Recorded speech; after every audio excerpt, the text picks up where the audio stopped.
Hey everybody, welcome to a conversation on Genesis. This is week 3 of a conversation on Genesis. Were you about to say that? This is very good. I don't know what I was about to say. Brain's not fully working this morning. Is that a thing? Do people, it is a thing, huh? Brain not work? Well, just, yeah. I only know my percentage of brain capacity I have. I'm currently around 70%. Wow. That's not terrible. Usually in the morning is the only time of the day I'm at 100. Yeah. Did you wake up below 100 today? Yeah, I did. I don't know why. Because you went to bed at 9 instead of 8:30. Did you come in at 9? I heard all the time I went to bed. Sun goes down later. No. Oh my goodness. That's interesting. Yeah, Kelsey is running the Grandma's Marathon this weekend. Mm-hmm. And, thinking of being a little bit behind, or not your complete self. Doing a marathon is like a moment, like if you like, man, my foot hurts a little bit at the start, or like my hamstring's a little tight at the start. Any of those things times 26 miles is just implodes. I wouldn't know. Meaning, would you run a lot of marathons? I wouldn't know. Okay. Maybe someday. Maybe someday. No. I probably won't do it on accident. Somebody I was talking to, they were training for a marathon, and then they started getting shin splints, and was like, you know what, maybe half a marathon's fine. And I was like, yeah. I think that's the mentality. I mean, The only way to make shin That would be splints a go miracle. away is just keep doing it. oh, I don't know. I don't know if is that true? It's shin splints? I think they don't disappear. You just have to build up your tolerance. It's not like I don't think it's like a necessarily like it's not hurting you. It's like tendonitis. It can be Rich is gonna tell us just discomfort. how to get rid of shin splints. It's a lot of form stuff. It's stretching and icing and Run on your heels. good shoes and work with a physical therapist person. They don't go away unless you really stretch and really work on it until the point where they just don't happen anymore. Yeah. If you want to make friends, somebody who has plantar fasciitis, just tell them, I think that's made up. Punch your You're fine.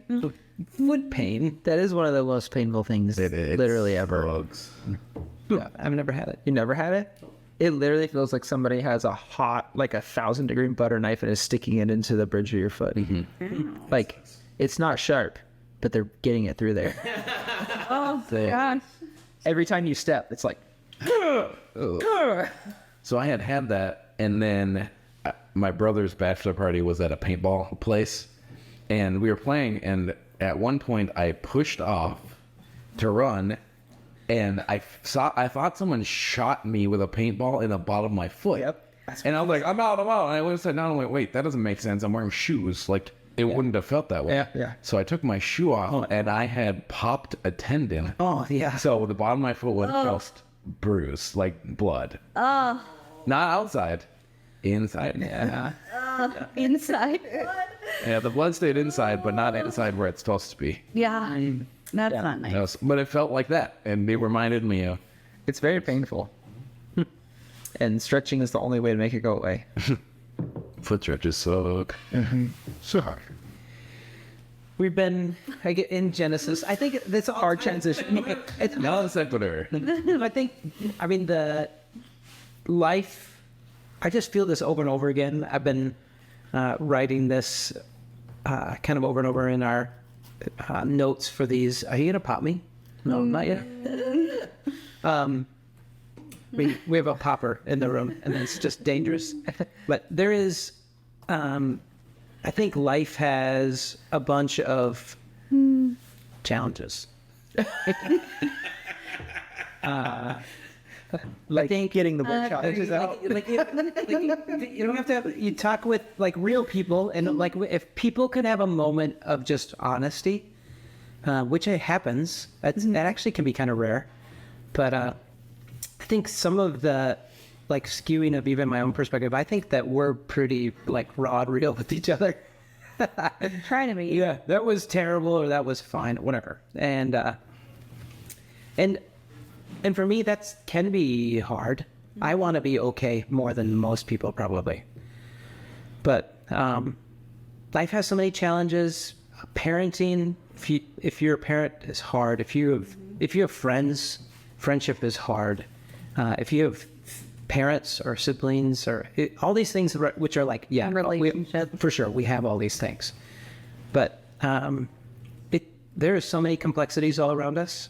Mm-hmm. And if we, like, I think cultural perspective, I think the American dream perspective, that the goal of being able to be self-sufficient and upwardly mobile self-sufficient as being like a cultural objective really plays in odds or in consequence of odds against what it is to live life. Because life is hard, and doing it in isolation or doing it even communally and healthily does not remove the hard.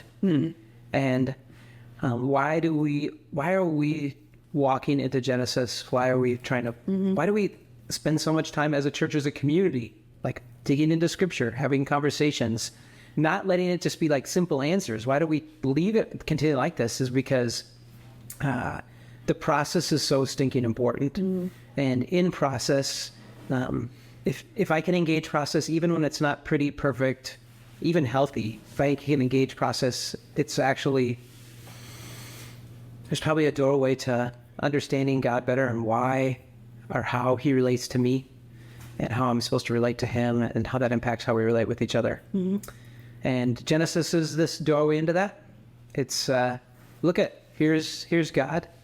It is not simple, but it's confusing even. Yes. But the precedent is set from the beginning that God is working over the top hard to have valued relationship with humanity. And while humanity is very quickly building a sequence of, I'm pretty good at failure, God doesn't implode it. It's not clean, it's not simple and not easy, but it's not over. And that's what we walk in. And so when I have a moment where I go, I don't know what to do with this. I don't know how to relate. Everything feels broken. I can walk into a processing of Genesis and go, oh yeah, they they felt that too. And I can walk forward even generations or covenants and go, oh, it wasn't over.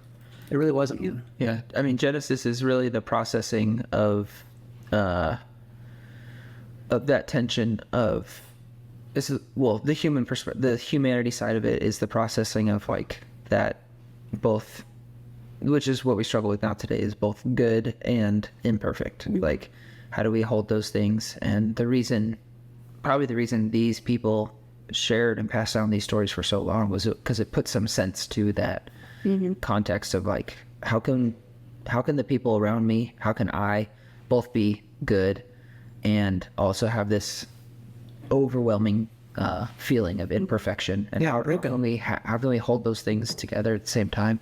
Yep. Yeah, and if we if the goal of engaging in this process, or the drive to engage in this process, is guilt or obligation or religiosity or whatever, I mean that's not going to last long.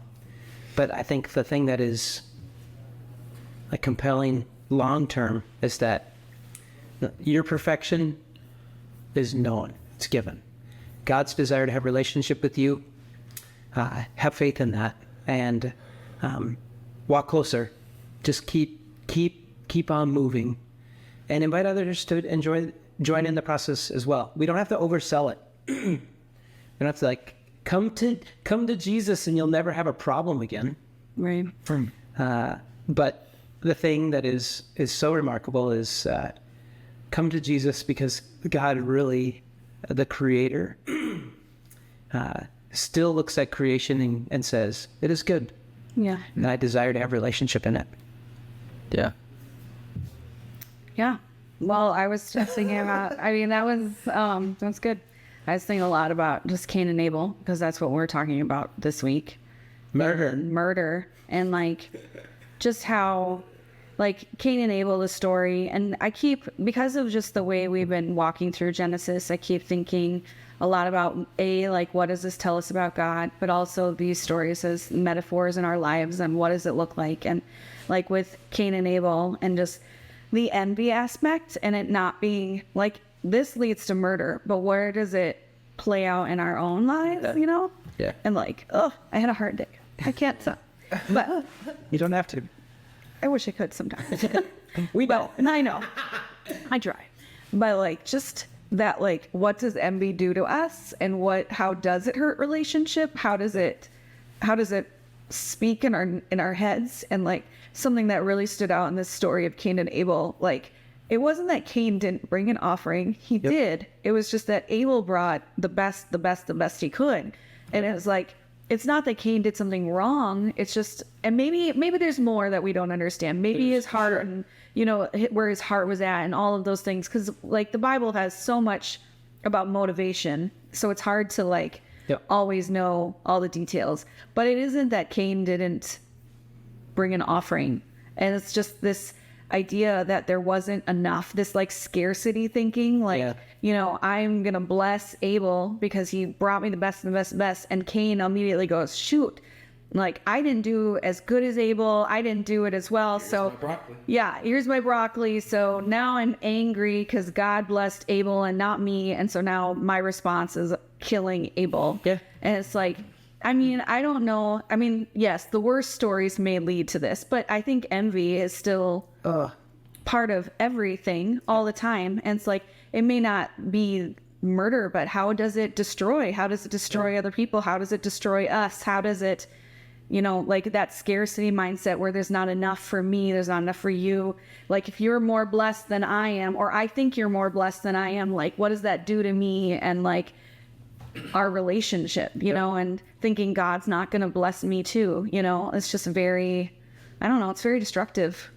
The brilliance, the story. I mean, I love moments when you go, this is like, the writing of this is brilliant. Because if it was written where, all right, here's exactly what Cain brought, it does give more insight, but and here's exactly why it wasn't as good as Abel's. Right. Then it would be, we discovered the formula. Yeah, right? Reload. Uh-oh. The internet died. That was sad. He's like, oh.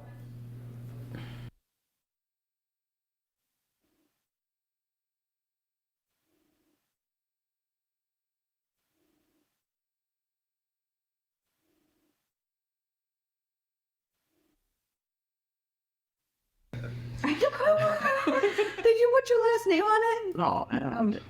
All right, I did, just so you can too. It looks like it kept recording, so we'll see what happens. Oh, cool. I'm just about to say, I don't know how long it was like that. You had something brilliant to say, and the internet. I remember what it was. Oh, well, that's good. But, well, again, if the brilliance of the writing of this, if it said exactly what Cain did and what Abel did, and because just part of human nature would be, perfect, if I want God to be happy, I will do exactly what Abel did, and if I don't do what Cain did, then I'll be okay. Yeah. It's written with its intentional gap.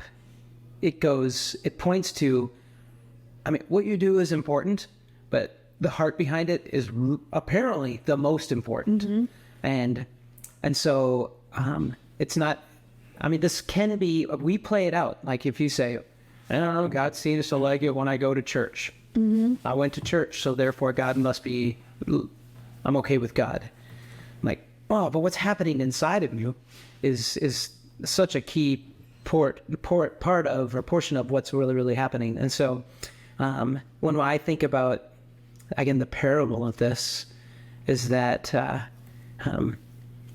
what's happening inside of me may or may not be pleasing to God. I don't really like that. I would like it to be. Yeah. And when I discover that, I have an opportunity to choose. I love God's response to all this. Is he like comes up to Cain and he goes, "Listen, if you do what is right, you'll be all right. It's okay. Yeah. No big deal." And he doesn't take that as like an encouraging moment. He fumes. Yeah. And when I am ruled by envy, man, it really changes how I see God. When I'm ruled by envy, it changes how I see people and really changes how I see myself. And the worst part of me processing this week is that I go, so what is the obstacle to envy? How do I never feel envy again? Right. And I just go, Well, it's this is not a passive decision. yeah. And it may not, a feeling, I think Cain could have said, boy, I hate this. Yeah. It makes me envious of my brother.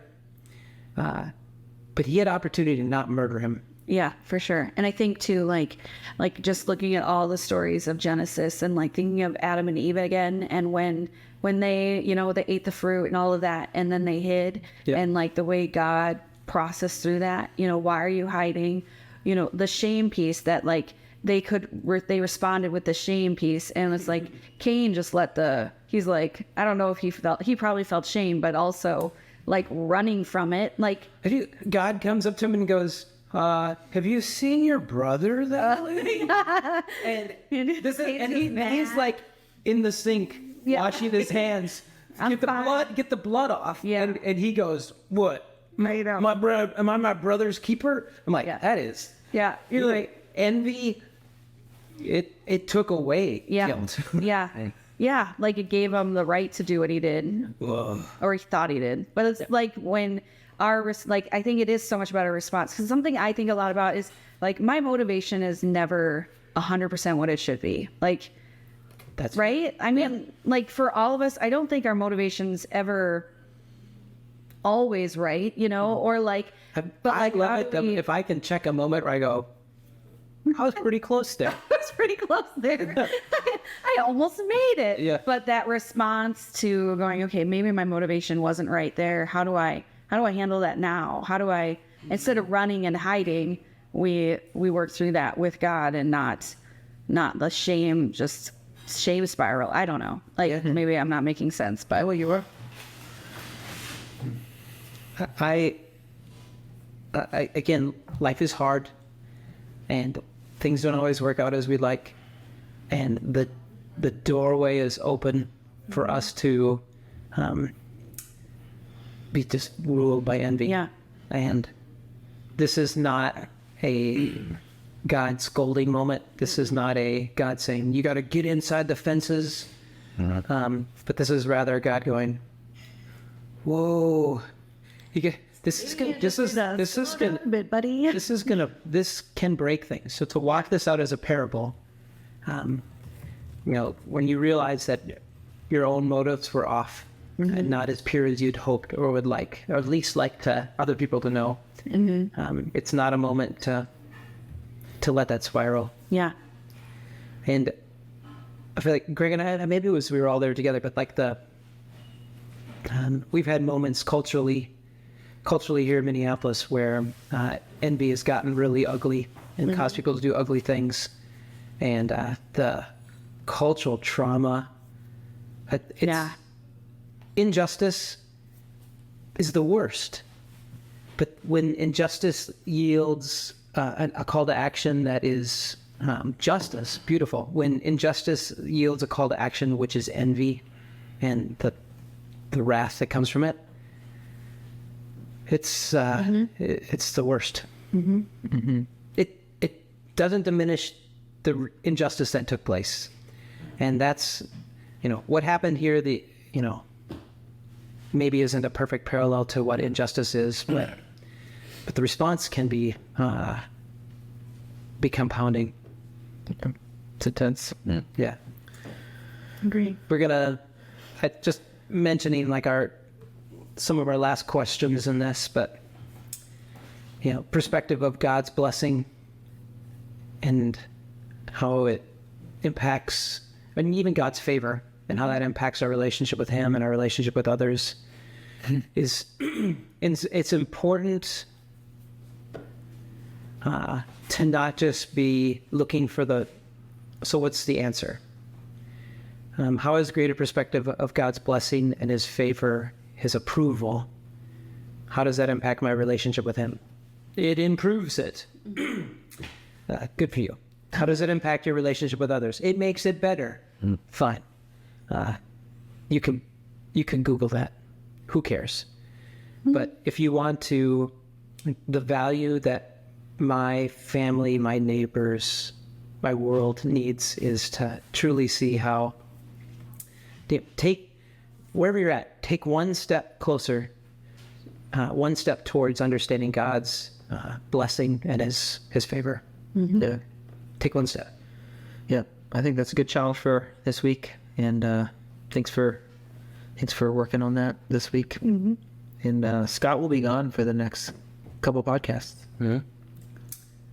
Yep. I'll just be missing one Sunday, but just a couple of backends. Yeah. He's going to Germany. So excited for you Fun. and the fam to go and to hear about time over there. It's great. So thanks. You We feel will. like we need Rich to like, that's his new job, he said, What? to give us the conclusion. He's good at Just conclusion. concluding thoughts. I didn't listen to last week's. That's okay. I just wanted to make sure. One of the best messages I heard on this thing was a race analogy. So when you're running track, right, there's lines on both sides of your lane. And if you're running straight and you keep your eyes on what's ahead of you, you run in your lane. But if you start looking next to people, then you start to weave. And a guy named Robert Madu taught on this and just said, if you're in your lane, if you stay in your lane and keep your eyes on Jesus, you're going to run. And run towards him, you're going to run straight. And that's where the envy piece comes in, is don't keep looking at what the other people are doing. That doesn't make sense. But then if you jump ahead to Ephesians, Paul kind of ties all this together. And I didn't realize how much it bounces back to Genesis until today when I looked at it, when you guys were talking. But Ephesians 2:10, it jumps back to for we are God's handiwork or masterpiece or workmanship, which ties into the beginning. God created as good, right? Mm-hmm. And then it says, created in Christ Jesus to do good works, which God prepared for us. It doesn't say to do good works for some people. It says that we all have that calling of good works. So we don't need to envy other people's stuff because we have good things to do too. Yeah. So that was the thing that was hitting me, is like, God talked to Cain, hey, do good stuff. If Cain was doing good stuff and there was good stuff in his heart, he'd be fine. Yep. And that's the call that keeps getting echoed in the New Testament too, is we are good workmanship, good masterpiece is one of the translations. Yeah. And now we have good things to do that were planned for us a long time ago. Yeah. So do your good things. God said in there. Yeah. Cool. We'll see you guys next week. Later.